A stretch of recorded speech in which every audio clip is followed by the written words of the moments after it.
Hey, good morning, everybody. It's Matt, aka the Lumberjack Landlord. Super excited to be with you this morning on a fantastic Sunday morning. As you guys saw, yes, I bought a jail. For those of you guys who didn't see that video yet, I'm going to be spending some time taking you guys through kind of what we have planned. I'd already taken you guys through a lot of the pictures, but excited to be able to show you kind of what we're going to make for an outlay of apartments in the building. And just generally be talking about creating value, right? I mean, that's one of the biggest things that's the toughest things to do is creating value. And so how do we create value? How does one look at a real estate deal and go, yeah, this one? Well, here's basically how I do it. So we're going to kind of take you guys through that stuff today. We'll spend 15 minutes or so on this, and then we'll actually jump into, we'll jump into taking questions and that sort of stuff. But yeah, I think there's lots of opportunities, in today's market to create value. I think right now, the days of, buying the deal that looks like it makes sense and you're like, yeah, this is fantastic. Let's do this deal because it's in MLS and all those deals make sense. Now, at the end of the day, can you certainly find deals like that make sense? Yeah, of course you can find deals like that make sense. The challenge becomes when you find deals like that make sense, you're usually having to find some sort of value add, which is they are under rent, right? That's usually the best example. That's why I teach so hard. That's why I teach the rent box. The rent box is critical. Because why is it critical? Well, it's critical for one main reason. If you know exactly what that thing should rent for, then what they're getting rent for today doesn't really much matter. And that's really where the magic comes in. That's where the important thing comes in. Too many people are only able to look at a deal and go, yeah, this one, we got to do this one for whatever reason, right?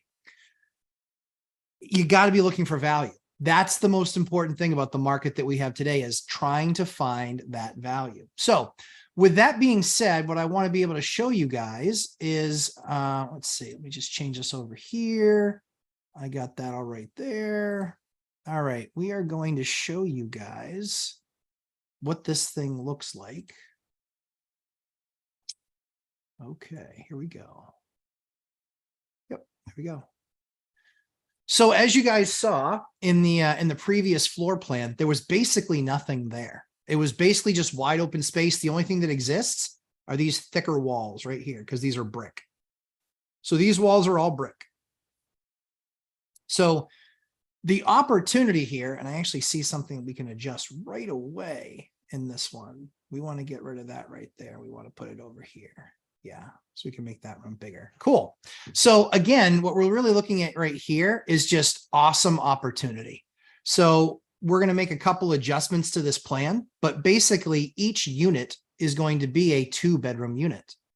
So we're actually going to get rid of a lot of these closets. So we have bigger and more open spaces, and we'll go with a bar combination, black iron bar and butcher block top.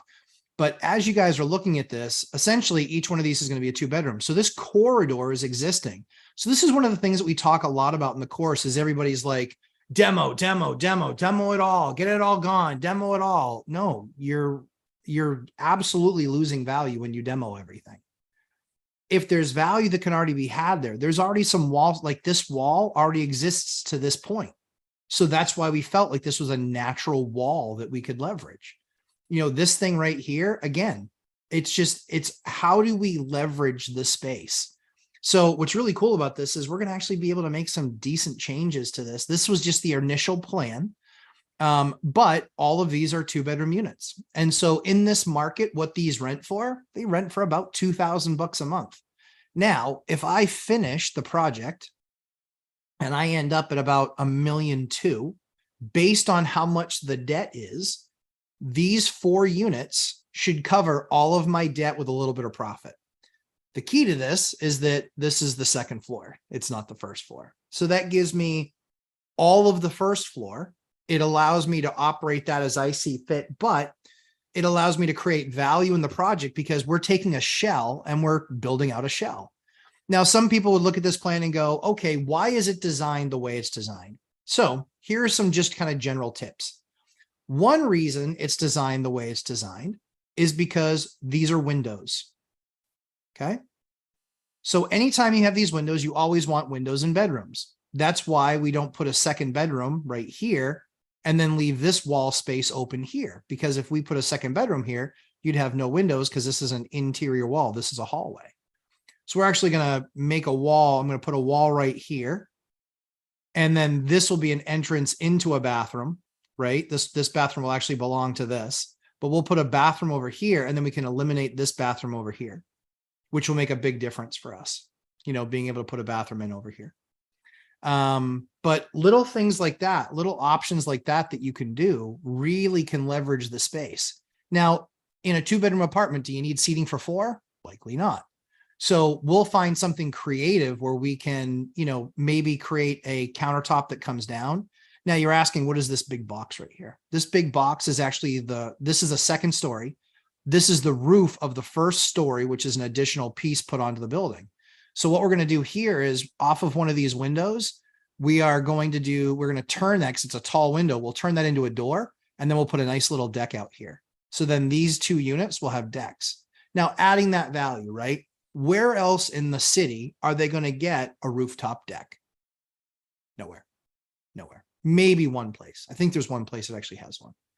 But this is an amenity that a lot of people will love because they can pop right under the deck. They can have morning coffee. They could have a barbecue. They could do whatever they wanted there because we did have a big, huge tree right there that we eliminated. So this is the type of value add that you can do in these projects. So the other kind of generality, right, is that what you also want to try and do is you also want to try and have spaces. So again, this, let's see, configuration here. I think that will be, we'll probably make some adjustments to this. But here's an example. Why is the kitchen mirrored on each side? For simple reasons. Now I only have one plumbing stack that comes through. So this means I can put one wall here and I can have all the plumbing in that one wall that services both sides.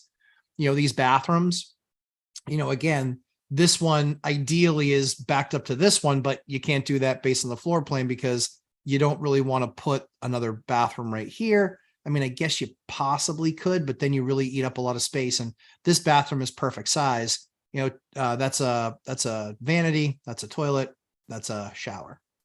But these will also have stand-up showers in them because again, we're going for more elegant. We're not looking for a bathtub. We're looking for a stand-up shower. So that will give us that.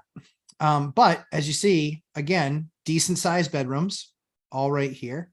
And then the items on this side. So this is dead space right here. So that's why we'll make a doorway right here. And when we make the doorway right here, we'll be able to pop into this, and this will be the big bathroom right here. And this is a window. So this space is a little bit bigger than that, but we'll be able to put some sort of a bathroom in here that will get this natural light coming in. And what we'll do is we'll be able to just frost that glass so you can actually have that nice light coming right into the bathroom. But we'll take this off, and then that gives us this space to reuse for something else. And this is a big closet that was put in, but it was put in because they did the back-to-back of the bathrooms like this. So what this actually will probably let us do is, I would say we might even eliminate that closet and then just go turn the bathroom right to here and then still do a bathroom here. There's just no reason for this to be dead space. Or we could even carry the space out to here and then we just make this a much bigger bedroom. So that's an option too. So we get a lot of options here, but this is the first draft, as if you couldn't tell. This is the first draft of this project. But again, this will give us the opportunity to do some other really cool stuff. So I'll stop that share. That way we can actually get to some of your guys' questions. So as I always say, really, if you're looking to become elite at this, really what it comes down to is it comes down to finding value add. And it doesn't have to be a gut project. It doesn't have to be one where you're only buying a shell. It doesn't have to be that. But in running your rent box, like I teach in my course, when you run your rent box, you put yourself in a far stronger position than all of your competition on any asset. It's just not even close. It's just not even close. It puts you in the driver's seat. And again, can you find deals in MLS? Sure. Are they really hard to come by now? Yes. However, why are they really hard to come by? Well, because I pencil everything out. It doesn't make financial sense, or it makes me, a point was brought up in the boot camp last night by one of the boot campers. Fantastic thought process. Hey, if I can get 5.5% out of a savings account, why would I want to do a house at 6% return? Not a bad question. The idea is that that cash flow, right? And more importantly is, as inflation continues to rise, values continue to rise. It's the best way to get tied to inflation. If that's cash, your cash likely isn't going to keep up with inflation. If you're getting a 5 or a 5.5% rate, inflation is probably more like 8. That means you're losing 2.5% every year that you have cash sitting there. That's why the idea is you buy cash flowing assets. The other thought process is, when I'm looking at this unit and I'm saying, hey, you know, this market rent, or that's rented right now for $1,600. Is that the rent? Should it be 18? Should it be 2,000? Guess what happens when you increase those numbers? It makes your return that much better. So it's far more important. Everybody's on the same page, buying based on what the rate is today, and everybody's going to be about the same. You know, buying what the term is, basically everybody's going to be about the same. Buying the price, everybody's going to be about the same. So the idea is, how do you create a deal? How you create a deal is looking at the rent box and understanding, what is my real opportunity? What's my real market opportunity here? And that's where you differentiate the, you know, good from the great from the elite. Is elites can take a project like this that's just a shell and turn it into something that's a massive, massive, massive return. And good or great investors can find something like this where they're just like, I just need to do like a lipstick upgrade. And if I put 20 or 30 grand into it, I can get, you know, an extra, you know, $300-400 a month per unit. Or it is a good investor looks at it and says, you know what? I can make some minor adjustments here, but I'm buying it based on the fact that the rents are low right now. And I know what the rent should be. The rents shouldn't be the $1,600 they're at. They should be at 2,000. Now, recognizing that you might have turnover, recognizing that you use, you know, the famous binder strategy from Dion Talk. All those are options. The idea is you should know what that market is. You're supposed to be the expert. I don't depend on anybody else to be my expert. I become my own expert. However, I do lean on other people for expertise, but the final say so comes to me. When we're talking about deals, I'm not asking my agent, so what do you think? I'll say to him, hey, so I know how I view this property, would love your input on how you view it. And then he'll tell me, yeah, this is how I view it. Okay, cool. Now he will tell, and I say, so my famous line with all the people I work with is based on what? Based on what? Based on what? I want to know, what are they basing their opinion on? If you can get to that, if you can get to the place where they're telling you, I think it's X and it's based on Y, well, then you can figure out if that assumption is something that you need to pay attention to. Because I can figure a property is worth more money. I can spend more money on a given property if I know that the rents are significantly higher than what is being modeled. Because most real estate agents selling a multifamily have no freaking clue what an actual rent is in the neighborhood. They have no clue. They just report the numbers based on what the numbers are. They have no clue if that's $500 under market. Now, some do. And sometimes you'll see them is they'll be putting cap rate in there. Cap rate doesn't matter, not in residential property. Or they'll be putting a pro forma in there, which is basically, hey, rents are $1,600 right now. And based on $1,600, it's a 6.5% return. However, pro forma, if we make up the rent and say it's $1,900, well, at $1,900, it's actually a 11% return. Right. What you have to know, but if you look at the number of ads that you look at, what do you find? You will find that maybe 1 out of 20 ads actually have a pro forma rent in there. The other thing too is as we're newer investors, you want to be looking at not where the big fish are, where the small fish are. If you're a big fish, then they're talking about cap rates and they're talking about all this other crazy stuff that doesn't really come into play with residential real estate, because how that thing's going to be appraised is based on its value, not based on what the rents are. So this is another way that you tilt the scales in your favor, is you don't need to outrun the bear. You only need to outrun your competition that's running from the bear, just like you are. But if you can outrun them, and what that means is knowing the market better, having a rent box, understanding what your maximum rents are there. These are all the things that make you a great investor versus just a good investor. And likely what you're running into the field, just because somebody has more money than they know what to do with, doesn't make them a great investor. And that's the problem. A lot of people are like, oh, that guy's got tons of money, he's a great investor. Nah, he's not. Nope. In fact, in many cases, the more money you have, usually the worse you are at this, because you get away from the fundamentals. You start trusting everybody else's opinion as to actually being the one that's connected to the market. And that's something that I implore you all as your investors. You must be the one in tune with your market. You must know more than your PM. You must know more than your real estate agent. You need to know more than these people, and you need to study to make sure that you get ahead of them. It's nice to be able to lean on some people, and that's fine, but use that as a sounding board, not as the only voice in the room. So hopefully that helps a bunch of you investors today. And now we'll get into some questions, but that's the update on the jail. That's the second floor. We're gonna have to make a couple of tweaks to that floor plan now that I look at it for a fourth time, because I missed that they didn't get that other unit in there. But that's kind of what that looks like. Hold on one second.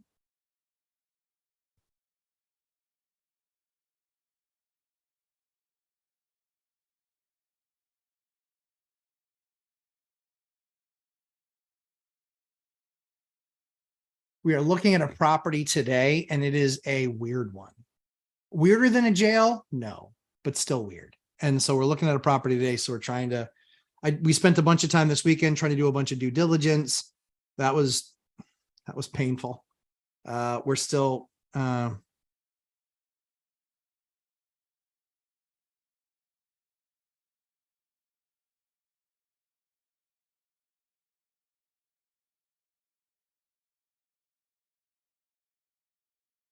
I will be able to talk a lot more about this next week. Hopefully we put it under contract. We'll see. So let's jump in. Good morning, everybody. Good morning, Hyder. Good morning, Frank. Frank from the Lumberjack Landlord boot camp last night. We had a blast. JNYC, good morning. Good to have you. Jessica Meckel. Hey, good morning, rise and shine. We've been talking since early this morning about property management. Mandy W, good morning all. Laura. Hey, good morning, Laura. 9 watching, only 3 likes. Hit the like, please. Thanks, Laura. I always appreciate that. I know what I'm horrible at is being a YouTuber. I suck at it. So I'm just a businessman and a real estate investor trying to share my experiences with you guys, because I hate the YouTube. I only do it because this is an easy way for you guys to find me so we can spend time talking about it, and hopefully I can help you in your journey. Richard Gamino, great morning, Matt and everyone. Good morning. Dion, there's my buddy, Meowdy. Good to see you, pal. Man, he's having to settle back into real life. Naps, video games, eating out for every meal. And then he's going to go on vacation again and have to do all those same things. Love it. Robert Farinelli, good morning, sir. Also, boot camp alumnus. Jacob W, good morning. Angela, good morning. Jordan, good morning. Keith, good morning, guys and dolls. Good morning, sir. Manny W, one of my tenants is in jail. Not sure when he's getting out. Rent is paid for the next 2 months by a grant from the county. Any experience with that situation? What do I need to think about? So this is really important. What you must think about is there have been a ton of rule changes around this stuff. And even me, 22-year veteran in investing, even me, I'm asking my attorneys. I'm still asking my attorneys. There are so many weird situations that took place from 2021, 22, and weird rules that they created. It's really, really hard to navigate. Now, that's going to be the new normal. And so you hadn't seen that much legislation change in any state for the last decade, maybe even 2. So the idea comes into play where you have to make sure that you're not making some sort of mistake with how you serve, the fact that the person couldn't be reached, the fact that rent is still being paid, the fact that there's anticipatory breach is a concept. Anticipatory breach is, you know, he's in jail, but you don't know when he's getting out. But if he's not getting out for 6 months, then the anticipatory breach is, Your Honor, He's not getting out of jail for 6 months. He's in jail now and the rent runs out in 2 months. You're able to then ask the attorney, hey, what should we do here? Because the judge is not going to like you coming in front of them without the answers. When you go before a judge, you need to have a lot of the answers. So this is the case where in my course, I always recommend you have at least an attorney that deals with landlord tenant law, preferably has investment properties themselves. Then that's somebody that's qualified because they're staying up to date on what the rules and laws are.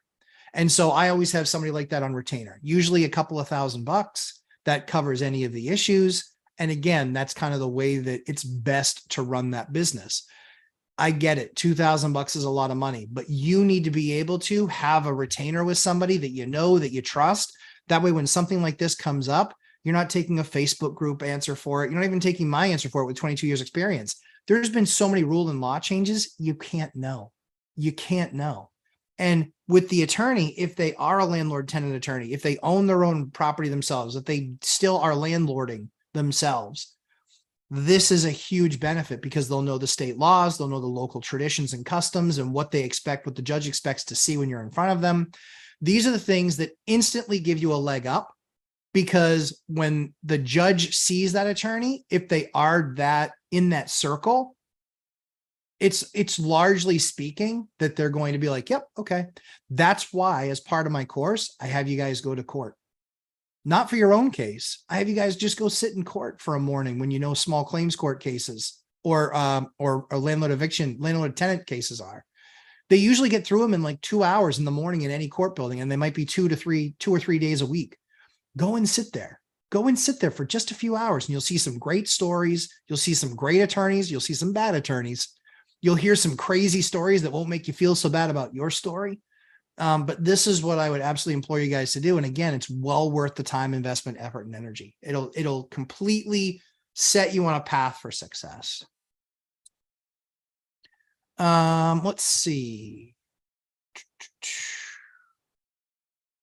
Hider, love them likes. Thanks, buddy. I agree. Sammy Farho, good morning, Lumberjack. Be yourself. Yeah, that's the only one I know how to be. I'm a really bad anyone else. I'm a really good me.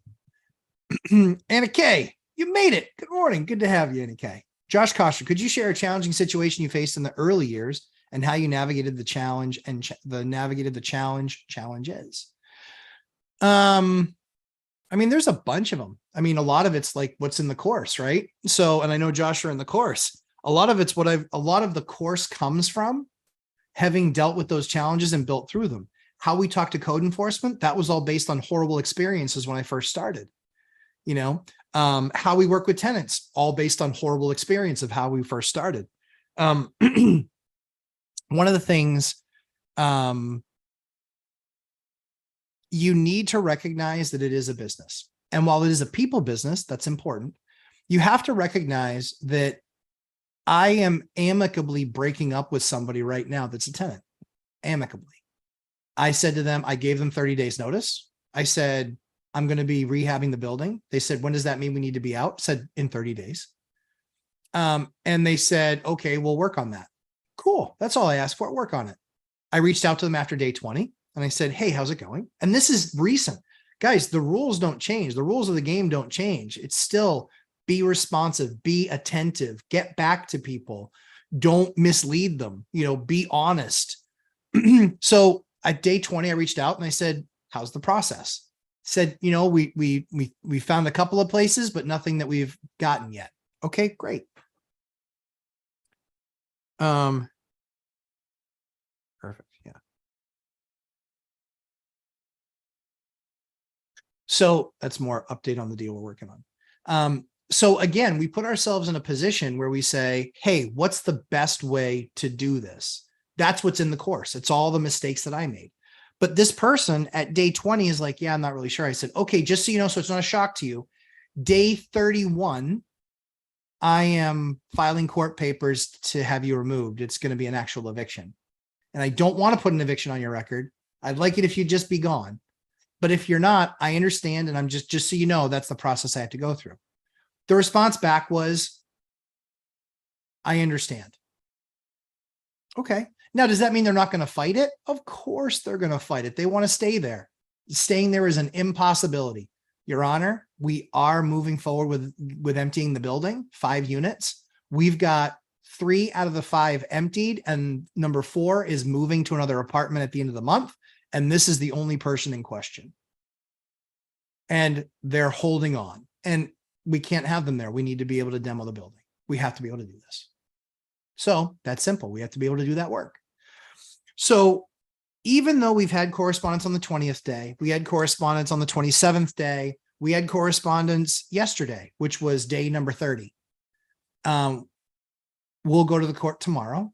And that way he understands he's going to get a letter in the mail and he's going to try and contest it, but he's not going to have any means of contesting it.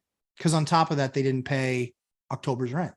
Now, I expected that they weren't going to pay October's rent, and that's fine. Don't pay October's rent. I still have a security deposit from me, and I'll just take it out of that, and the place is completely destroyed. Doesn't really matter that much because when I bought it, I know I was buying it to gut it. It's a dump. It's an absolute dump. And that's okay. It's a dump. I bought it based on it being a dump. And so the real estate investor that sold it to me recognized that there were plenty of challenges with that building. There are, and that's fine, but we'll work through it. So hopefully that helps you understand a lot of the challenges. We've been through a ton of them. The key is documenting the process, being respectful. Don't take the bait when they want to fight you, which is one of the toughest things for me. They're just like, you're just a slumlord. Well, this is the only place that you qualified. So what does that make you? That's kind of the response I'd like to have back. But I just write back, sorry you feel that way. Please be out by the end of the month. Since I am such a slumlord, it's good that you're able to leave. Pretty simple. Robert Fairnelly got a very large question incoming. I'll see what I can do. So me and a seller are about a few thousand off from another rental, and I think I will be under contract soon. But for this deal to work, I need to turn a laundry room into a bedroom to get more rent. Morning, Buzztune. Robert, if I do this, both units will not have laundry. This is going to be a college rental, so I think it's important. Space is very limited in both units. Should I try the ventless or those tall combo units? So when we are challenged with space, we use the small 2.4 cubic foot ventless.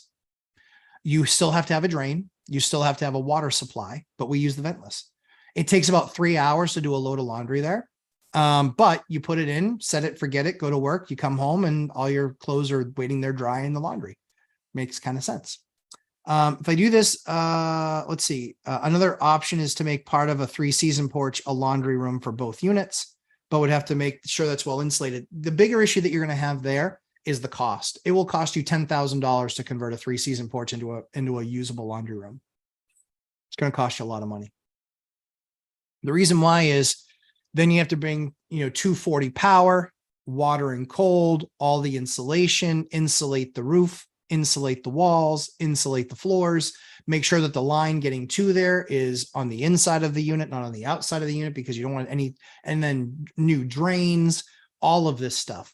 It is extremely expensive. One of the numbers that most commercial companies carry is it's $1,800 per fixture. And a fixture is like a vanity, a toilet, a shower, a washing machine. So when they look at $1,800 per fixture, that's what they're going to charge you to put in a drain and 2 supply lines. But you need a license. You need somebody that has a license to do that. And then you have to follow code. Drains used to be able to be smaller than 2 inches. Now they have to be 2 inches. Then you also have to have it vented properly. There's a lot of steps to it that you really need to make sure that, it's being done right. So what I would tell you is that you're probably, if you want to do a small laundry room like that, you're probably at least 10 grand in. That's my guess. And the worst part is that you're like 5 trades in. You're a plumber, you're an electrician, you're going to be insulation, you're going to be sheetrock, and you're going to be finished trim. So you're going to be 5 contractors into that space, guaranteed. And like I said, that means that you're then probably going to drop about 10 G's.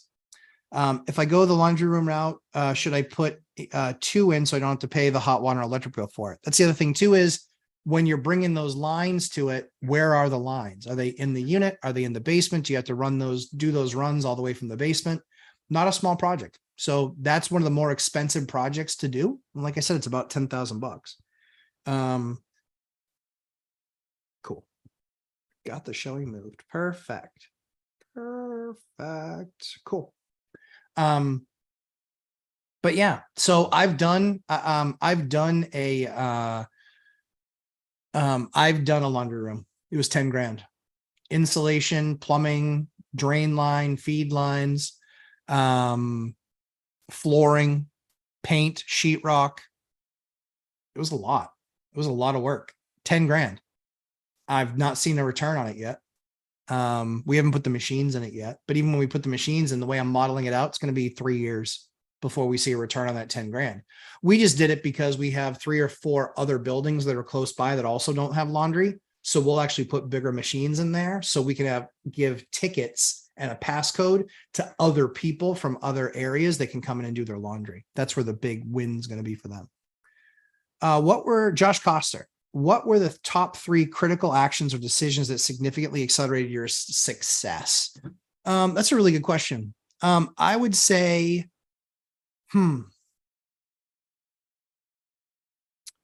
actions or decisions. I think one was taking action to learn more about my market than the other people that I was talking to. So I knew more about my market than the agents. I knew more about my market than the renters. I knew more about my market than the other investors. Not all of them, but most of them, right? And so it's like, I'm not proclaiming to be the smartest guy in the room, but it's close. And that's what you need to be able to do. And smartest, it's more like most educated about what you're trying to accomplish. You know, there's a reason why a 20-year electrician makes more money than a 5-year electrician. It's because they've seen more stuff. You know, they've seen more stuff. And so that makes them more valuable. So I think the first thing was really mastering my market, and all the tools are there in my course to master your market and really understand it. I think the other thing that really accelerated us was how we treated tenants. We didn't have a lot of evictions. We didn't have a lot of turnovers. We had 9 evictions in the first 19 years I did this, or first 20. Yeah, 8 or 9. We didn't end up in court very much at all. And so it's because we had a good selection criteria for how we selected tenants, the conversation points that we'd have with tenants, how we would judge future tenants. We have a good people picker. We pick well on the front side. So that's that's important as well. And then I think the third one would be value investing. You know, buying off of MLS, competing with the other 300 people on a done property. There's a reason they sell for premiums. And when something sells for a premium, it's tough to have it making any money. And it loses money if you have a property manager. You know, I talk with a number of property managers. Most of them suck. A couple of them are pretty good. You know, and the idea is that for most properties, they're going to make 60% of your net revenue. They say, oh, I only take 8%. It's only 8%. Yeah, it's 60% of your net. Sometimes even 70% of your net. So then at that point, they're really managing your business. They're managing your asset. They're managing your financial future. That's what you've given them control to do, is manage your financial future. Because that 30% that you're going to make, water heater, done. 2 years, you make no money. New AC heat system, 4 years, no money. This is what we're talking about, guys. That's why it's important. In my eyes, I don't specialize in single family properties. They do appreciate at a better rate than dupes, tries, and quads for now. But I think that the change is coming. I think over the next few years, I think people that are buying small single family for themselves will be mocked. I think that the next generation, the Zs, and some of the millennials, I think the Zs are going to be like, yeah, so what? I live in a place with roommates anyway. I live with my parents. That was roommates. I went to college. That was roommates. I move out of college. Now I've got roommates. The next time I move out of having roommates is because I moved in with a wife or a husband. Guess what? I got roommates. So we have roommates all of our lives. I don't know why the idea is, well, we really just need a place to ourselves. I really just need a place to myself. I mean, you can, but find the right housing situation that works best for you, that you can get most of what you need. buying a house with the ability to do an ADU and then build the ADU and then live in the ADU because it's cheaper and then rent out the house. That was one of the magic things that we did, Josh, was we never rented out. We never rented out the nicest unit to ourselves. We always took the worst unit. So I did the worst unit for myself 13 times. That's smart. Renting out the worst unit, that was smart. Or owning or renting the worst unit for myself and renting out the best unit, makes that work. That's where for a lot of years, I didn't live in the best unit. I lived in the smallest. I lived in the this into that, and everyone's like, oh, so the other one's the landlord's unit? No, this one's my unit. Because I didn't want to leave money on the table. So for a lot of years, house hacking, my rent was $300 for a 3-bedroom house or for a 3-bedroom duplex. Or it was $400 for a 4-bedroom, 2-bath, 1.5 bath. This is how you make the magic happen. That's how it gets done, right? This is how you affect that change, is that now every single dime I'm making from my W-2 goes to that. My other rental properties, the cash from that goes to, yes, taking care of maintenance, building up a maintenance fund, building up that emergency fund, but positioning myself for the next rental. Guys, all the multifamilies, 2 to 4 that were on the market 2 weeks ago are now almost all under contract. Why? Because people are buying with 5% down now. It's just that simple. I told you it was going to happen. And so that's what's actually happening. Tiffin and Dave, hello. Thank God we can start now. Good morning, Matt and everyone. Good morning, Chester. Wealth Building Journey. A new property popped up, 2 houses on 1 lot. Ooh, I love that. Yeah. So when I say duplex, it doesn't have to be both units in the same building. It can be detached. That's basically what I would call a detached duplex. It's a beautiful thing. You're never going to be able to subdivide it off. You're not going to be able to, sell it as a separate lot and do all that other stuff. You could condo it potentially, and that's a whole nother story, but you could condo it. But the most important thing is move into a place. That's where the people get the biggest advantage, moving in there. Robert Finelli, sounds like 2 ventless are winners. So $2,500 for the 2 machines, plus the cost of new supply lines and drains for the first and the second floor. So $5,500 for all that. No, you're probably higher. You're $2,500 for the machines, but you're probably $5,000. I think you're all of 5,000 because you're going to have to do other stuff. You're going to spend $5,000. The plumber might be, $1,500 to $2,000 for each line, because they have to do a drain. Drains are the toughest part. Supply lines are easy because they're 1/2 inch and they're PEX. So you can get and they're flexible. Drain lines aren't like that. Drain lines can't be flexed. Drain lines actually have to be hard, hard PVC, 2-inch PVC. So you have to get that drain from upstairs, downstairs into the stack. You have to do the same thing on the first floor. So that's where you're going to spend the majority of your money, is on the drain, not on the supply lines. Supply lines are easy. Supply lines, because you can tap off of any other lines. You can use PEX, you can use a T, you can tee off of it and go into your vent list. Not a problem. That's going to be the easy part. The most expensive part, always, every single time, is going to be the drain.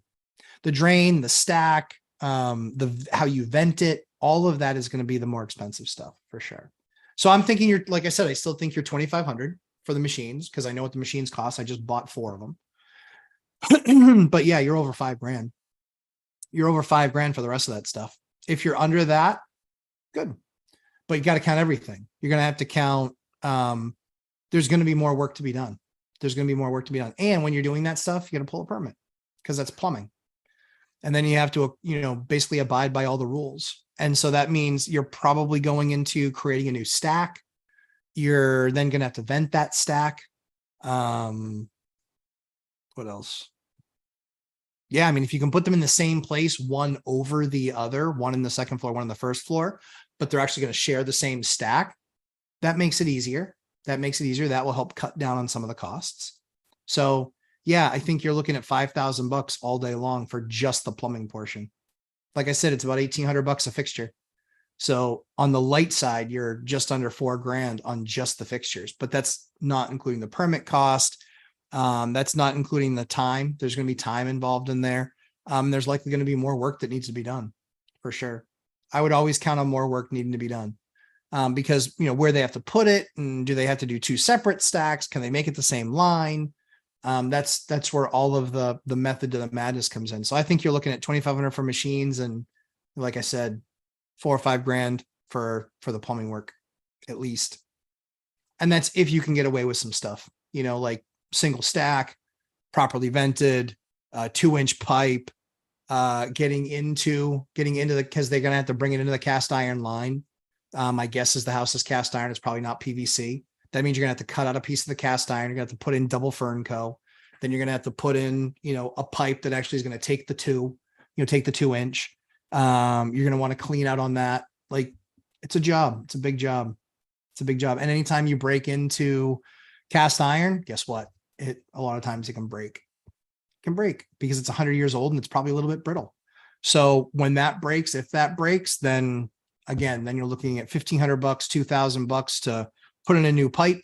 But you could be looking at more than that if there's more elbows in there. If there's a toilet, a kitchen sink, and there's a big bunch of joins right there, could be looking at a lot more than that. So like I said, and then the other piece too is that, again, it depends on, are you paying for hot water? Do they pay for hot water? If they pay for hot water, then likely you have a line that you can tap off of for the hot water.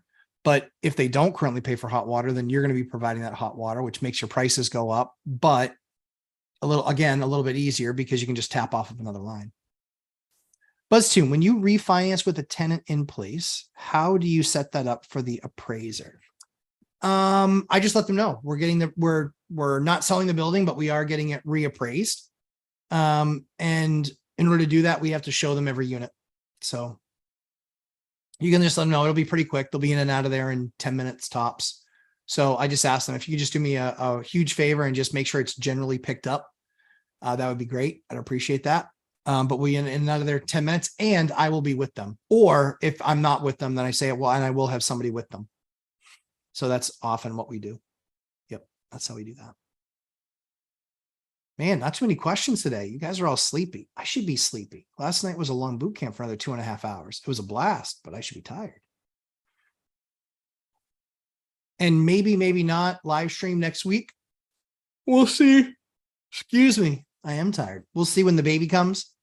But we're fully on baby watch with the due date in 5 days. We're fully on baby watch. And so the baby should come at any time. Just waiting to see when it's going to actually come. So we'll see how that works.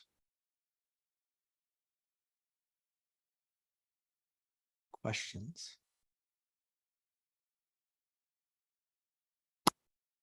Boot camp was fun last night.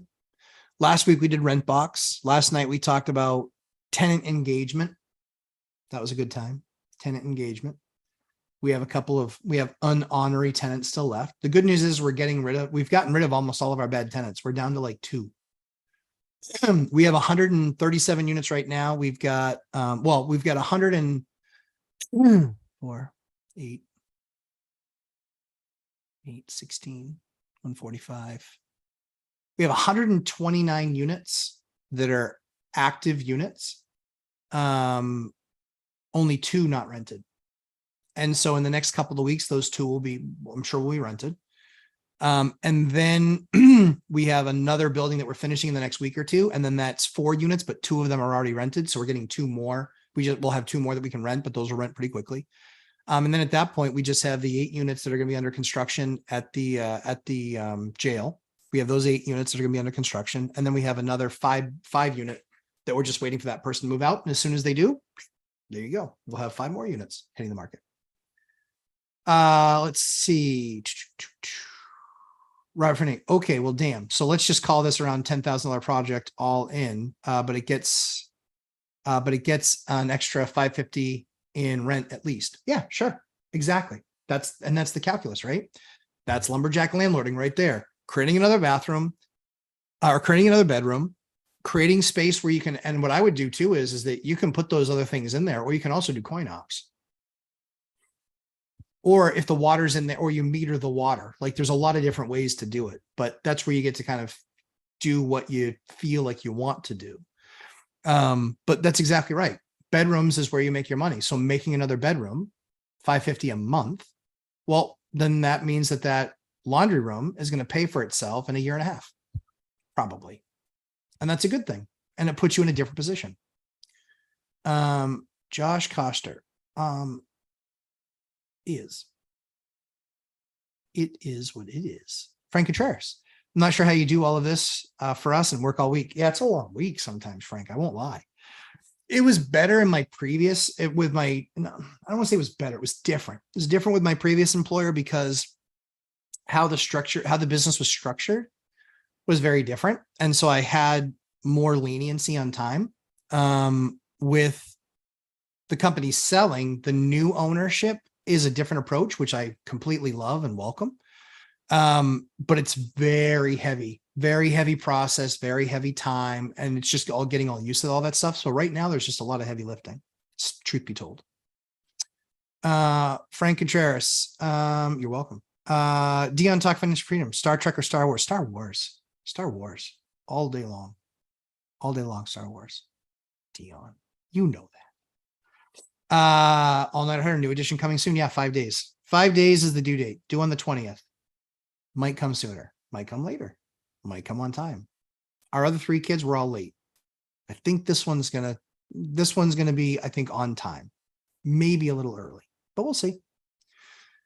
Are passive homes high efficiency materials worth the cost? Not spray foam. It's not, unless you're paying for the heat, then it's worth it. You know, we used to put spray foam. We used to do closed cell spray foam in all of our buildings. That's when we could do a building, you know, for $27,000, you know, or $30,000. And our other option was like 8. Okay. 22 grand. But we could hold on to tenants. You know, people wouldn't leave because they're like, man, the pricing here is so cheap. My gas bill is so cheap here.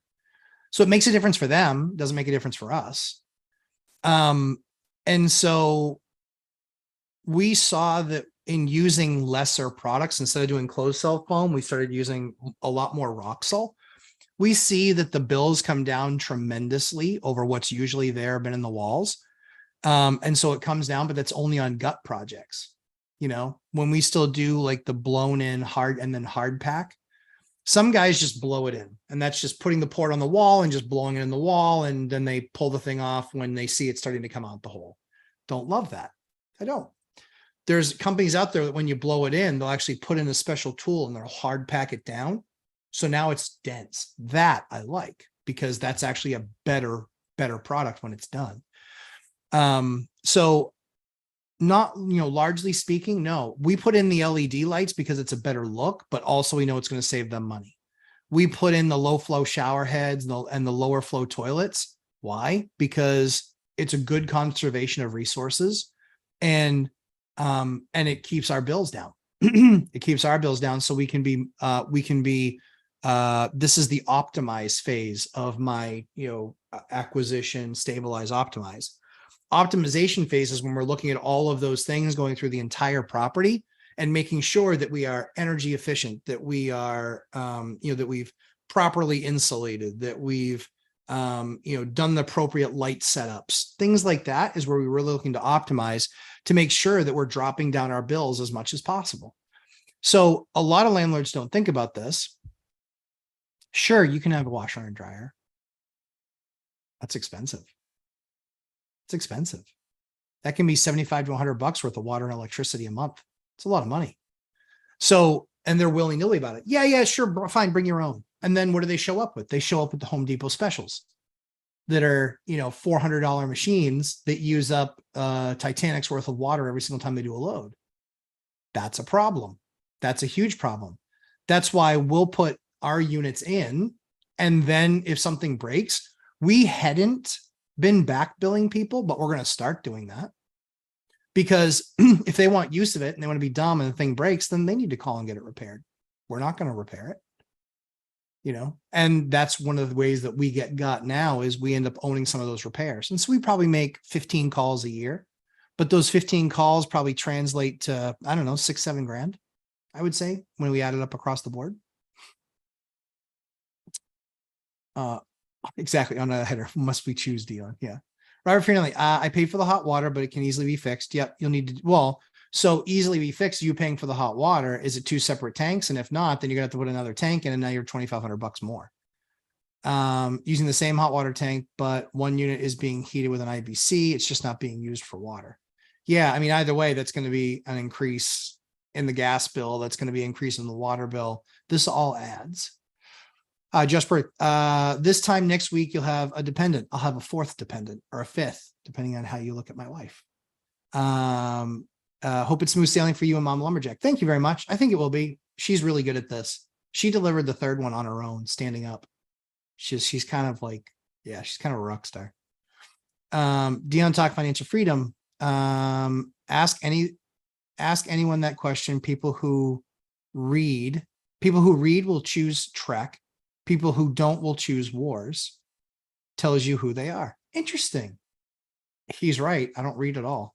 The only thing I read is financial stuff. I'm boring.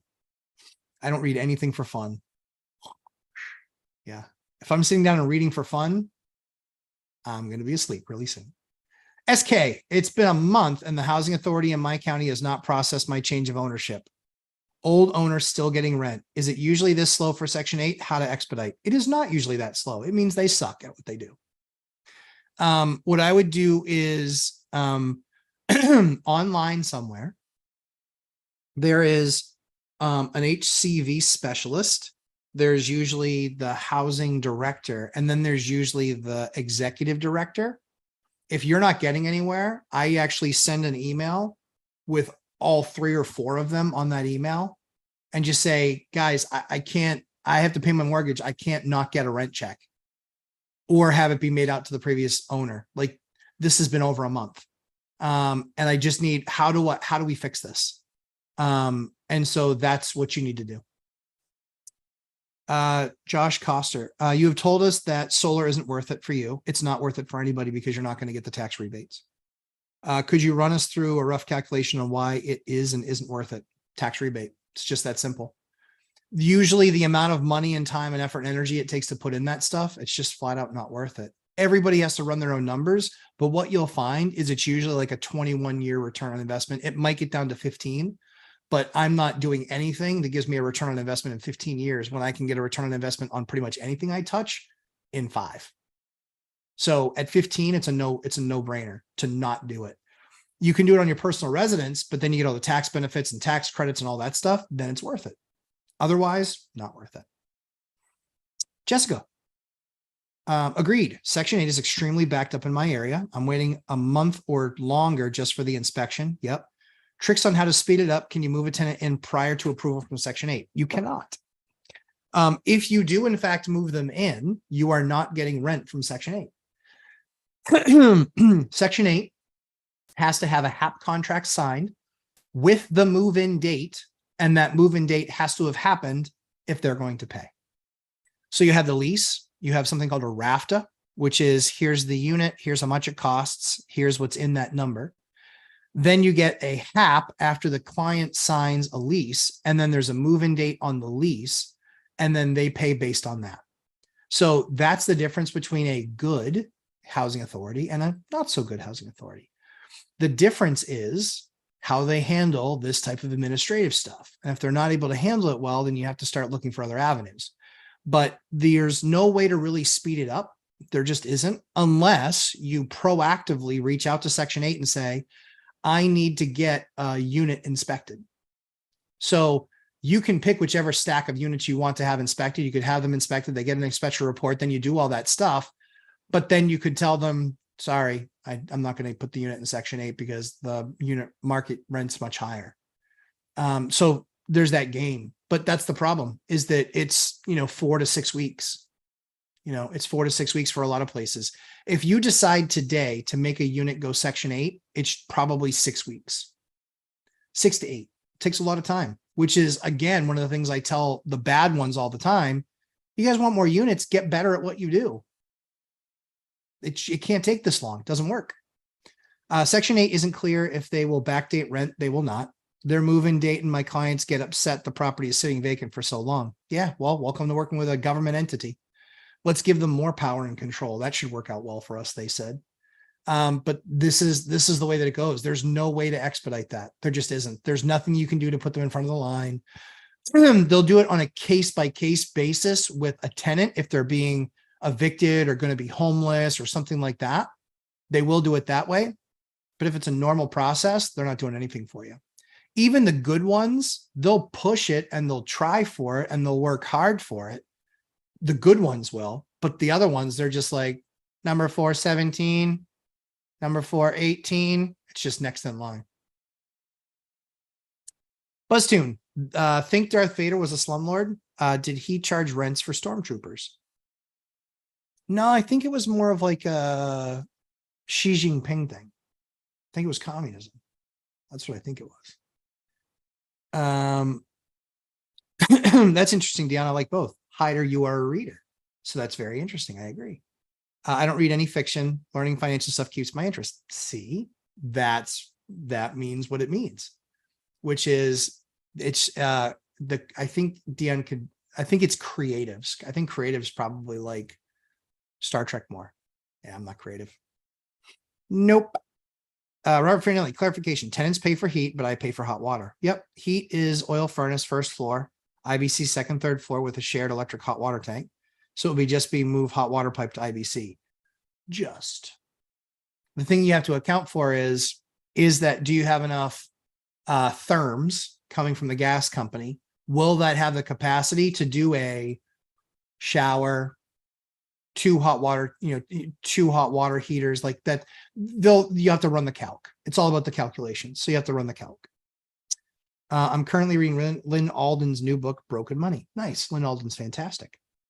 With Section 8, ask the tenant for their agent's email. Yep. Not just the office. Yep. The specific person they will interact with for fastest results. That's true. Yep. So it was like I said, the HCV specialist that you see on the emails, the HCV director, and then the executive director. The challenge is that it's a government agency. And it's, like I said, it's 417, 418, 419. It's a number. It's a number. You're a number in line. There's really no ways to jump the line. But like I said, and like Dion says too, totally agree with him.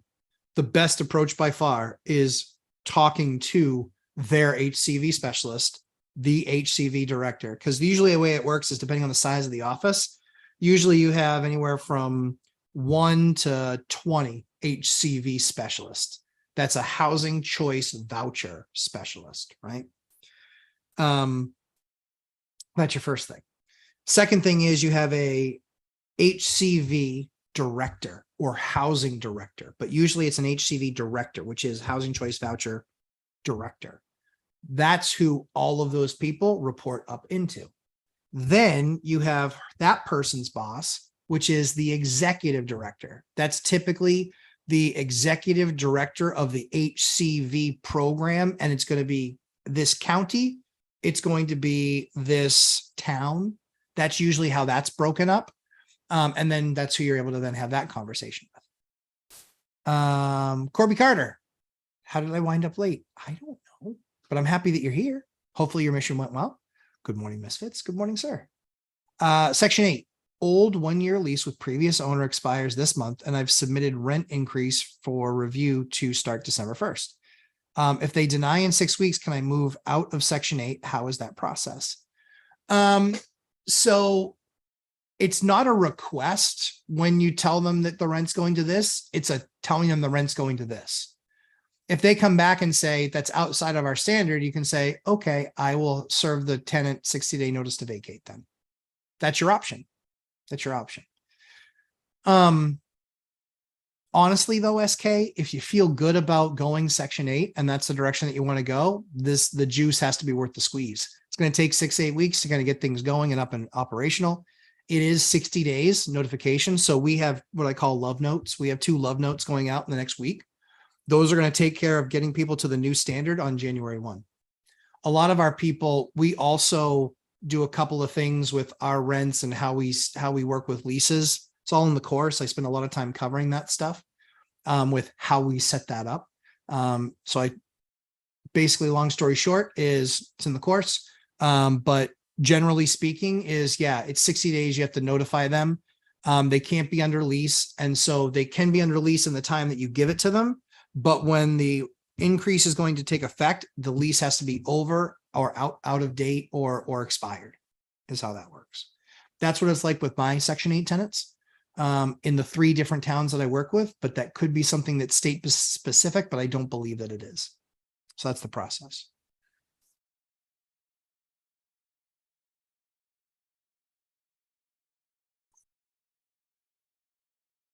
$12:30. The fun will begin in about a half an hour. I leave for going to take a look at this other amazing property that I'm excited to see. We'll see how it goes. Any other questions from the class? But yeah, Section 8 is tough to deal with. I worked with 4 different, we work with 3 mainly, but we worked with 4 total different housing authorities, and they all vary in quality. Some are pretty good, some suck. You know, so it varies. It varies. You know, some are really easy to work with on inspections and they get stuff turned around quickly. Others are weeks away, and the guy that goes through there is a complete moron and doesn't know what he's doing, doesn't know his job, is young. And so I've told them flat out, not doing that anymore. I told him, I said, I'm not working with you guys anymore. I said that inspector is such a moron. So, but we have 2 love notes going out in the next 2 weeks for rent increases based on new FMRs. And then we have, I think, another couple going out in November, and then I think another couple going out in December. So they are all going to go out. Yes, they are. Yes, they are indeed.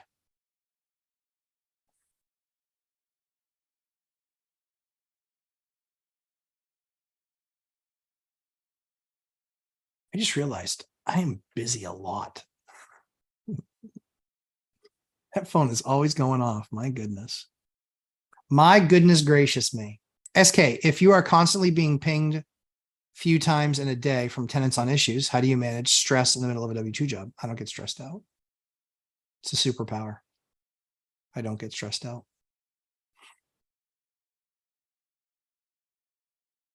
Yeah, I don't get stressed out.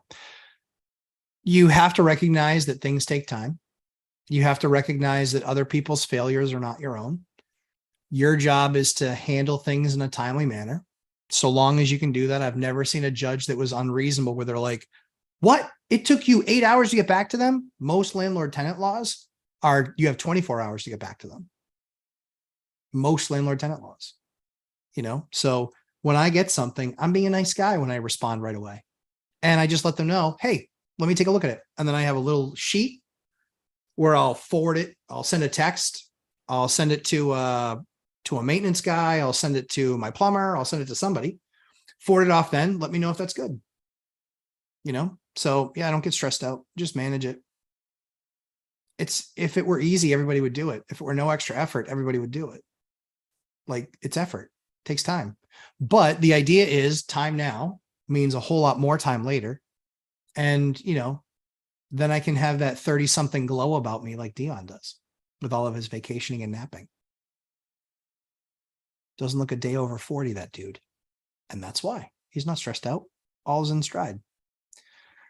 Frank Contreras, new explanation of your condo conversion last night was awesome. Just shows that knowing your market like you, do you give someone, give you so many more options? Thanks, Frank. I agree. Yeah, I think it's, you know, the longer you're in this, that's why mine isn't going to create an expert in you in a day. If you take my 9.5-hour course, you take 20-something hours in the boot camp, there's no doubt in my mind that you're a much better investor at the end of that. No doubt in my mind. That is a cheat sheet that I spent 20 years putting together. There's no doubt in my mind you're a better investor. There will be tips, tricks, best practices. I teach PMs. I teach property managers stuff. It's what they do every single day. It's their job. It's their company. And I teach them how to do some of this stuff. So, yeah, so I agree. You create more opportunity. Everything that I look at, I have 17 different ways of slicing it to see. There's some deals where it's like, holy cow, this thing has like 12 out of 17 things going for it. Or hot damn, this thing has like 2 out of 17 things going for it. That's not a deal. 12 out of 17. I mean, at that point, that's marriage material, right? You got to love the warts and you can't fix the bad stuff. Like it just is what it is. You got to be willing to live with it. So yeah, I'm glad that helped you. That's awesome. Corby Carter, for a potential seller financing, what would you value a 30-year, 2.5% note at? I currently have about 27 years remaining. I projected what it would cost at a 10-year note rate. What I'm asking for, 10% of the difference. That sound reasonable. So that is an awesome question, Corby. That is an awesome question. I am in the same position now. I did a seller finance deal. It's not gone very well. Make my payments, but I did a lease back to the what used to be the owners. I did a lease back to them. That's been an effing nightmare because I'm doing everything I can to not evict them, but I'm going to have to evict them. And they have a 2.5% or 2% note on a portion of the asset. So I literally went to my banker and I said, this 2.5% note based on 8% returns now, right? Anybody goes and gets a note now, they're going to get 8%. At 2.5%, that drastically reduces the value of that loan, right? So we went through it, and I want to say that the loan was like 114,000 or 112,000 or something like that. And I think that based on a 6.5% down to 2.5%, I want to say it reduced the value of the asset, the note from like 112 to like 102. Well, now that it's 8, it's going to be even more. And so that's something that I worked through. In my case, I worked through with one of my bankers because she's actually a mathematician, has a degree in math. Love you, Tina. You're the best. But that's something I worked through with her. But there are other note companies out there, or there's other places where you can sell notes. And you can put it out there and say, hey, I'm trying to get an understanding of what this note might be worth, explain what the terms are, and then see what offers you get from people to buy the note. And then that's a very good indicator, because then you can go and you can say to somebody, hey, here are the 3 options I have to sell this note, and this is all I can get for it. And so you're going to take this much of a haircut. And if they say no, then you have to figure out the next path to do. But that's what I'm going to do. In all likelihood, if they say, no, we're not going to do that, well, then at that point, I lose nothing by having to evict them. I don't want to. I bought their house and leased back to them so I could put them in a better position, but they're not paying frequently enough. So, that's not my issue. You got to pay to stay. Got to pay to stay. Are you always task switching during the day, or do you have blocks of time you check on tenant messages? I don't have specific blocks of time. I'm not task switching all day long, but if a meeting cancels, if I, when I go to grab something for lunch, because I work from home, then I'll look at my phone and see what messages I have. Yep, I will. And then you can bang out through them pretty quick. And worst case is, had a jam-packed day, didn't even get to eat lunch, didn't get to take a break, still have to go pee. And then in that particular case, then yeah, I wait until at that point I get my kid time, dinner time. And then at that point, then I'll look at that stuff. And so from 7 to 8 o'clock, I'll get responses out to everybody and forward it on to everybody. Yeah. Josh Burdick, how much is boot camp? $500. We're definitely raising the price of that. It's costing me a fortune to have everything cleaned up, time stamped, and it's like 24, 25 hours of, I think this one's going to run at close to 30 hours. It's a lot. And you get access to me, and it's 15 other investors. Like last night. In fact, the people that are on here that were there last night, Frank Contreras was there last night. I'm your alibi, Frank, just so you know. Who else? Jessica was there last night. Josh Coster was there last night. Dion wasn't there last night.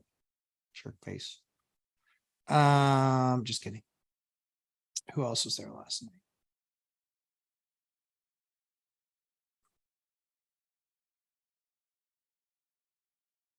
I think that was everybody that was there last night. And there were like another 10 people on top of that. or 8 people on top of that. So yeah, well worth it. It's worth its weight in gold. One of the things that one of the students said, so we had 3 students that were planning on being away last week. One of them said, hey, really excited about the boot camp. It's been awesome. Sorry, I have to miss it. And then he was like, not sure how much longer you're going to do these. In all honesty, I'm not sure how much longer I'm going to do them. I like doing them, but they're a lot of time. They're a lot of time and they're expensive because of all the money that we pay for, hosting all the videos, and because we can't do that on YouTube. We got to do it on a private network. And then editing of them and time stamping them and making them available. It's a cost, but I love doing it. And so that's going to be really hard to say goodbye to that. But yeah, right now, the first thing that we'll have to do is raise the price, and then we'll look at doing them less frequently or making them shorter. Stephen, Lumberjack Landlord, does your course come with the boot camp, or are they separate items? Separate. And the reason we did them separate was so they could be separate. We have a lot of people sign up for the course, and then after they take the course, they're like, dude, that was awesome. Then they upgrade to the boot camp. And others just buy it on the get-go. They buy both on the get-go. And then some others do the course and the boot camp. And then they're like, hey, this has been awesome, but I need some one-on-one time because I need to be doing something specific. And that's 3 hours specifically where we are creating and brainstorming and rent boxing and doing all of that stuff. You can use the time as you see fit, but that is like a real jump start. But I always, we won't allow the one-on-ones unless people have at least taken the course, because I don't want to waste their money. I want them to go through the course first. Chester's been through the course, or Wealth Building Journey. I think he's been through the course 3 times already. He has like a book of notes. We've seen people take the course 3-4 times. We don't limit the number of times you can take it. So long as you have the subscription, you can take it, and you can take it over and over again. And we're actually we're doing a lead course. And that's going to be between an hour and 2 hours. And I'm just finalizing the syllabus for it. But if you're in the course, you get that. Yeah. So that's what we're going to do. Boot camp is like YouTube Live, but concentrated on what you want. It's true. Yep. Yeah. We go a couple of hours, but it's only, anywhere from 10 to 15 people. And so we get talking about specific issues that each other's going through. That way it's really the concept of boot camp, right? Where you're doing something, a common goal is we all want to be successful real estate investors. You're doing it with other people. It creates a good networking group. In fact, the first boot camp that I have, there's 6 to 8 of them that meet once a month, and they still talk about their business and how they're going and what they're doing. They're connected. And that was the idea and the concept behind boot camp. Well worth it if you're already joining YouTube Live. Appreciate that, Josh. Yeah, I agree. Next boot camp still planned for December? No, not December. Definitely January, not December. Yeah, November, December, because there's too many vacations. Too many people are taking vacations. Too many people are busy with, holiday plans and Christmas plans and New Year's plans. I don't want to do it in December, because I want people to be able to attend. And January, we all know life starts to calm down a bunch more in January. Joshua Melby. Oh, I'm sorry. I missed all-nighters up here. Sorry. Let me just go back a little bit. Non sequitur comment. One dump from my kitten can stink up my tiny house like nobody's business. Just something to consider if you're thinking of house hacking through a tiny house. I like it and I agree. Frank Contreras, we've only been in the course a short time, but already the tips and tricks are helping us be better. Good. Awesome. I love that. That's exactly what we're doing it for. No bodies is a weird auto miscorrect. I know, right? It's funny. SK, what is your take on getting a wrap mortgage in this current mortgage environment? Higher chances of banks exercising due on sale clause. Any tips on minimizing the chances? None. I don't like them. They scare me. And that's one thing that, listen, Pace is the rock star when it comes to these things. And he's got the track record saying that, hey, in the last 10 years, only 10 of these things have been, called. I think those are the numbers that he shared. For me, when the banks are desperate and looking for business, I think they're going to create that new revenue stream for themselves, because those assets are going to be worth markedly more than what they're under contract for. And that means that due on sale clause, that means that person's going to have to come up with it. Or the person that did the sub-2 loan, they're going to have to come up with it. I just don't like it. It makes me feel icky. It gets me a little bit scary, because how many of those can anybody live through? One? maybe not even one. Ay, caramba. Yeah, it makes me a little scared. So I just, for me, it's not a fit for me. If I do a seller finance deal, it's going to be a true finance deal. It's going to be a true finance deal. That's just for me. If the right deal came along where they said, hey, we want to do sub 2, blah, blah, blah. Okay, fine. But I wouldn't take on a bunch of them, and I wouldn't take on a bunch of debt that way.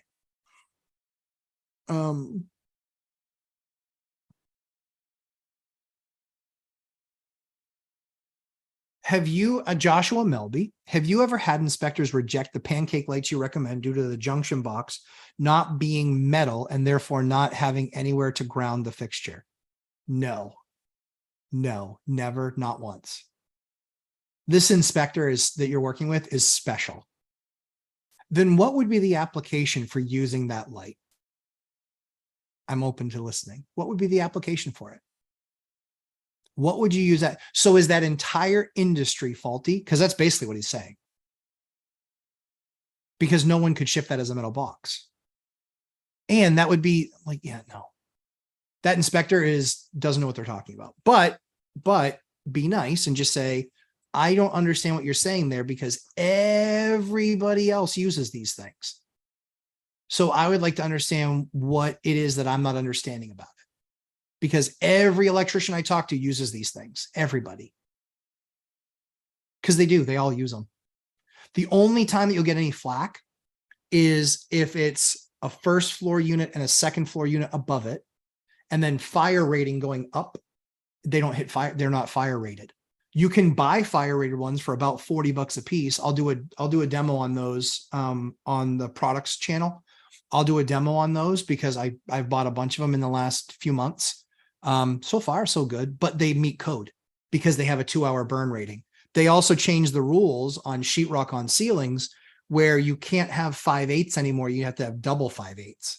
So now every single sheetrock job I do is about 7% more expensive, 8% more expensive, 9% more expensive, right around there, 7, 8, 9% more expensive.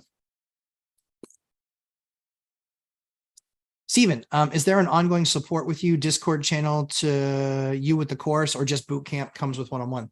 So there is course and then subscription to that where, I'm in the questions, I answer questions and things like that are posted. But more importantly, the group answers those questions. So it really is community. Then there's the next thing, which is the boot camp.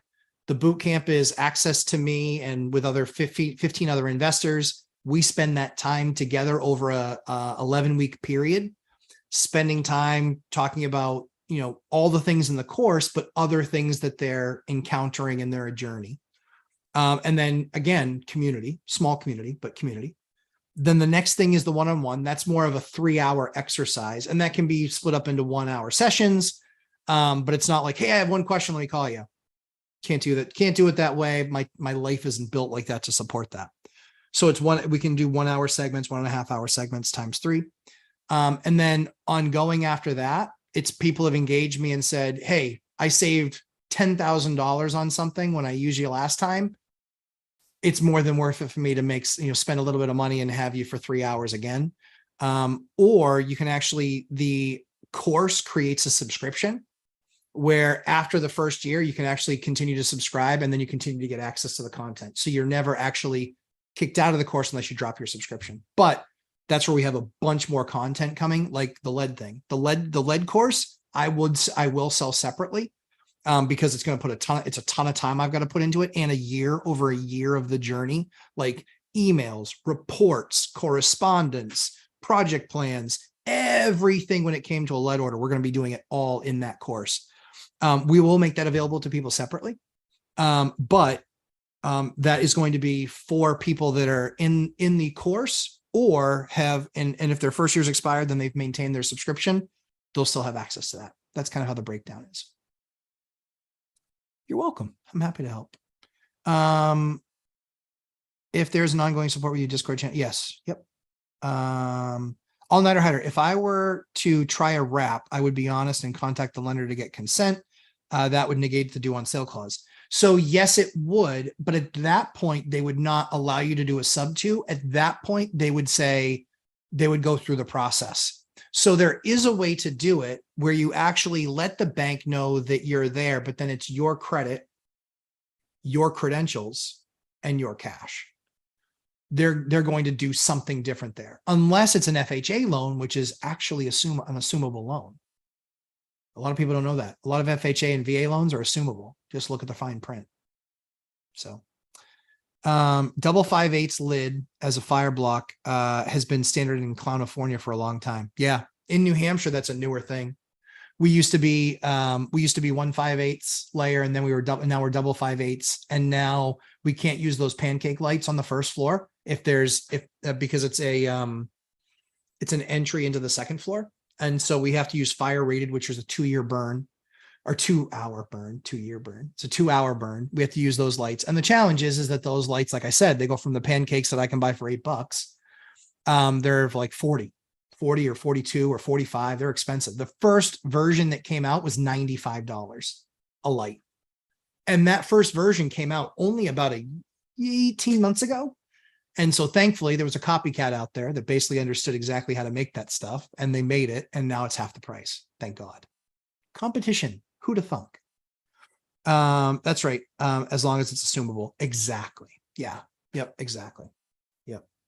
Yeah. I think assumable mortgage is a place to be, right? Because then you're not, basically in the land of scary. And again, I'm not the one to watch on that. Pace Morby is the guy to watch on that stuff. He's the rock star when it comes to that. He does more deals in a day than I do in a year on Sub2, because I've never done one. I've done seller financing. I've done,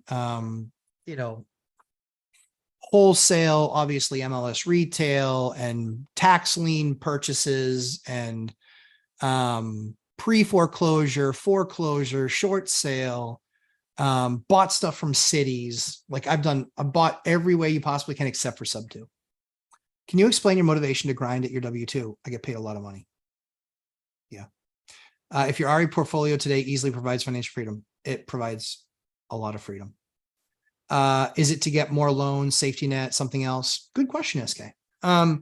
So yeah, I get paid a lot of money because I'm really good at what I do. I'm one of the 5 biggest experts, I guess, in my field. Not real estate. And so I get paid really well to do it. I enjoy the people I work with. It's not a drudgery. And I'm really good at it. So I enjoy it. And then, yeah, the real estate portfolio, the way the real estate portfolio works is I don't take any income off the real estate portfolio.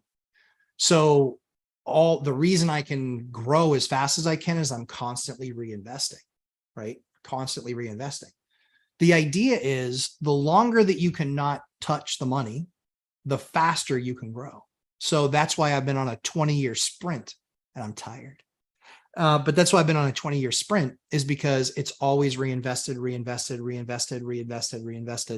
And so then it gets bigger, then it gets more, then it's more transactions faster, then it's bigger transactions that are more, that are faster.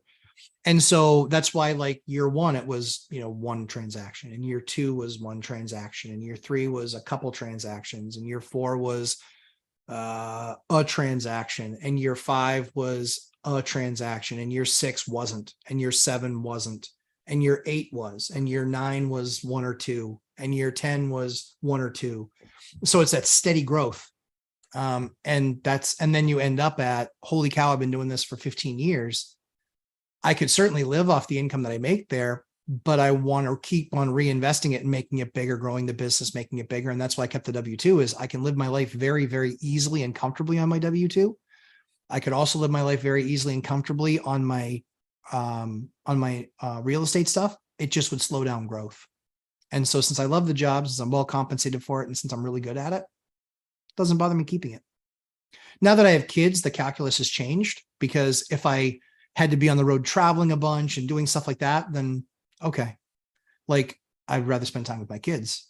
But the business is really fine-tuned, so I can run my entire business right from my phone. I don't need anything more than that. It makes my life really easy being able to run it from my phone. Can you, nope, already did that one. Yes, no. Do you have an LED can pancake light recommendation? Most what I've ever installed seem to have bugs and just not work for, as intended for longevity. The Suncos. I really like the Sunco brand. What's really cool about those is the connectivity between them. And if you ever have one, so we have probably, I'd say 400, 500 of those deployed. We change out probably a couple a year. So it's a really, really, really small fault rate. You're talking sub 1%. So even if over a 10-year period, we change out 10 of them. Now we haven't been hit with any one where it's like, oh my word, we just had to replace 40 of those this year. That day might come. But we've been using Suncoast for about 5 years and we haven't seen it yet. It still remains kind of 1 or 2 a year. Yeah, it still remains 1 or 2 a year. My daughter and I just played cash flow board game last night. I finally beat her at 1:30 a.m. Nicely done. You got to wear them down, Hyder. That's what you got to do, my man. Well done. Well done. You're welcome. Yeah. The, like I said, those Sunco's have been good. They've been really good and they're easy to use. The only thing that's ever an issue is you just have to make sure you're fitting it right. Right. But that's like with any light. That's with any light. Okay. What is that? Oh, interesting. One of my guys working on the field. We have been on a journey. It has been, I think, 2 years, and we've had people working every weekend, which means if they're working, I'm working, right? It's not maybe in the field doing it, but it's usually stopping by. Yesterday, floor guys ran out of flooring material. So we had to go take care of that. Like there's a lot of that work that has to happen. And otherwise they leave and then you have to wait a week or two for them to come back. Like that's no es bueno. That's not good. But yeah, so would love to have you guys in the course. The course we'll always be adding stuff to the course, doing more in the course. The boot camps are the things that will likely go away. They're certainly going to go up. But those are the things that would go away because that's a significant more amount of time. But I really love doing it. So it might just take a break while I still work the other job. But yeah, I mean, I'm 46, not old yet. I feel old some days, but I enjoy it. I enjoy being highly productive. And the fact of the matter is, if I retired from a job that I spend 45 hours a week doing, what am I going to do with that 45 hours? Because my kids are all going into school in the next 2-3 years. And I still get to see them all the time. See them for a couple hours every morning. Wife does school pickup. I see them for dinner every night. Like I really get to be really active in my kids' lives. And so, and on weekends, I'm not on site doing work. Sometimes I have to go on site, but I take the kids. My son is 5. Told the story last night. Somebody said, so why do you buy all these properties? He literally looks at her. He furrows his face and he goes, cash flow. Oh, damn. I mean, I was really proud and I was like, don't be rude. But that's what he answered. He's like, cash flow. I was like, oh, I love this kid. He's the best. So yeah, hopefully you guys have an absolutely fantastic week. It's always great hanging out with you guys on Sundays. This is the other thing too, is I love doing this time on Sundays. It may be a different day eventually, but I love doing this time with you guys on Sundays, spending time answering your guys' questions. And then if you decide that you want to go the next step and really skill up your game, then my course is there. Frank Contreras, is the fire rated pancake just a different gasket? No, it's actually a different body. Yeah, it's a different body.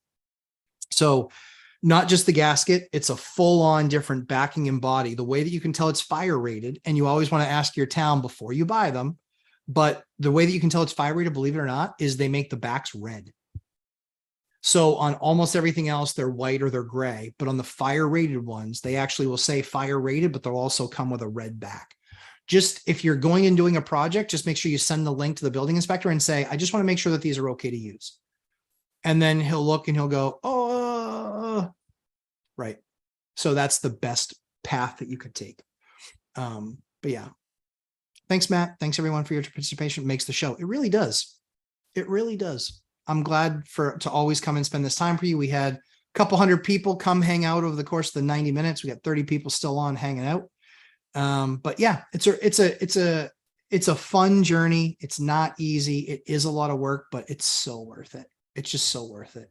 You know, being able to go out and teach my kids about business, curating experiences for tenants. These are all language that my 5-year-old, my 4-year-old use. My 2-year-old says the words, but doesn't really know what it means. My 5-year-old does, and like, he's like, he'll literally grab my phone if it's ringing and I'm not next to it, which is pretty rare, but he'll grab my phone and I'll be like, hey dad, we got to make sure it's not a tenant. He knows we're in a service business. And we'll start to phase ourselves out of that piece of it, but that's going to be a process. So hope you guys have a fantastic week. Thanks so much for coming and hanging out. As I always say, we try and create great content for you and help you learn something. Hopefully you did. And hopefully some of you guys sign up for the course. Would love to have you there and getting ready for the next boot camp, which I believe will be in the January timeframe. But I think 13 out of 15 seats are already spoken for. So look forward to seeing you guys then. Take care.